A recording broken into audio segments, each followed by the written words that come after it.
Yung taong sanay mag-isa, delikado yan. Kapag dinedma mo sila, magwo-walk out lang yan. Walang eksena, walang second chance. Sanay sila sa katahimikan. Yung mga gabi na sila lang mag-isa, kinaya nila. Hindi nila kailangan ng kahit sino. Kung pinili ka nila, ibig sabihin gusto ka nila sa buhay nila. Pero kung na-overstep mo, cut off ka na agad. Cold? Maybe.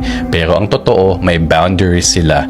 At hindi sila natatakot gamitin yon. Try mo silang i-manipulate, threaten na aalis ka, bubuksan pa nila yung pinto para sa'yo. Hindi dahil sa wala silang pakialam, kundi kasi hindi nila kailangan habulin yung mga taong hindi para sa kanila. Kasi alam nila, better to lose a person than to lose yourself. Hindi sila nag-chase, hindi sila nanghihingi. Pinapangalagaan nila ang peace of mind nila. Dahil pinaglaban nila to ng matagal na panahon. At kapag ang tao ay kontento na sa sarili niya, wala kang magagawa. Wala kang power sa taong buo na mag-isa pa lang. Hindi sila natatakot maging mag-isa. Pinapahalagahan nila yan. Marami na silang pinagdaanan at nalampasan. Hindi sila bitter. Totoo lang sila sa sarili nila. Kasi kapag pinili ng tao ang respeto sa sarili kaysa sa drama at gulo, kapag pinili niya ang peace kaysa sa toxic na companionship, that person becomes powerful and dangerous.